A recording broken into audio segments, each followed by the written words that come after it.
Eu acho que, em primeiro lugar, a matéria da Ana Virgínia Baluzier está incrível.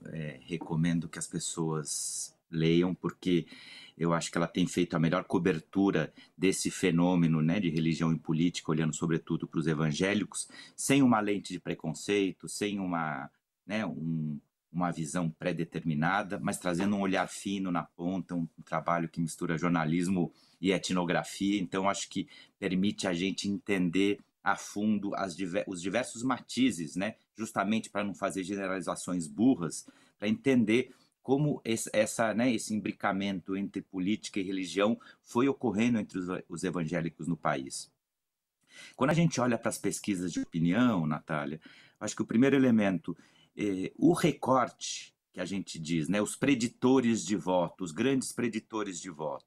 Então, por exemplo, o grande preditor de voto do ex-presidente, do presidente Lula em 2022 foi 0 a 1 salários mínimos. Então, se você pegar as várias variáveis que poderiam definir a segmentação do eleitorado, renda, escolaridade, religião, idade, sexo, raça, quando você pega classe social de 0 a 1, não de 0 a 2, eu digo de 0 a 1 salário mínimo, e nessa faixa de renda foi esmagadora a vitória do ex-presidente Lula. Ali ele tinha mais que o dobro dos votos do ex-presidente Bolsonaro. Então, se você falasse qual foi a principal variável definitória e preditora do voto no Lula, era 0 a 1. O ex-presidente Bolsonaro, aonde ele encontrava esse recorte? No eleitor que se definia evangélico, de todas as denominações. A gente começou o ano de 2022 com as pesquisas Datafolha, Ibope, Quest, dizendo que Lula e Bolsonaro estariam empatados mais ou menos em 45% entre os evangélicos, os que se autodefiniam. E terminaram o ano, na véspera da eleição, nas pesquisas de boca de urna, de véspera de eleição, com uma diferença de 2 a 1 a favorável ao ex-presidente Bolsonaro, ou seja, o que era um empate no começo do ano e dava uma margem de 15 pontos percentuais de diferença para o Lula no começo de 2022, terminou quase no empate na urna, graças a um movimento tectônico justamente nesse eleitorado. Então, obviamente que entender esse eleitorado é fundamental para entender a força que o bolsonarismo, que essa extrema-direita vem construindo no Brasil. Então, por isso que eu acho que a matéria traz elementos interessantes, ela traz 3 elementos de forma telegráfica aqui. Primeiro, acabou, digamos assim, a empolgação, a euforia, como o eleitor de direita, bolsonarista, evangélico, tratava da política. A Ana Virginia é muito precisa nas palavras, ela fala, existe, eu até vou ler aqui, ela fala, já a gente começa a perceber um certo cansaço, se esfriaram os ânimos, ou seja, e uma fatiga discursiva.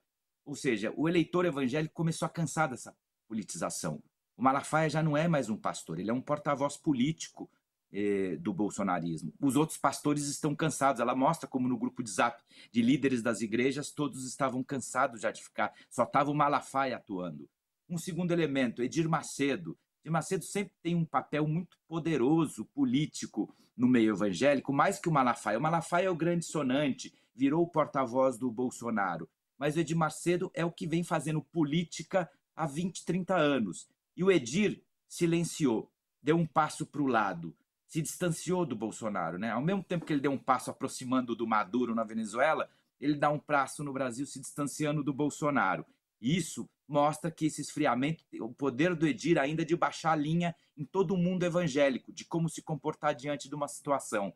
E o último elemento que eu achei muito interessante, além de uma passagem de um pastor crítico dizendo que o Malafaia, se fosse candidato, abre aspas, ele não é Bolsonaro, ele tem mais coragem, mais força, mais poder e mais preparo, e menos ética que o Bolsonaro. Isso um pastor evangélico falando do Malafaia, para que a gente entenda o personagem. E, perdão, por último, o Vinícius diz, que é um especialista evangélico, diz, tem um descompasso. Por enquanto, a militância digital de Malafaia e companhia está tentando colocar esse tema, mas nas igrejas, entre os fiéis, nos cultos, esse discurso, de fato, por enquanto, desapareceu. Veremos se vai voltar ou não.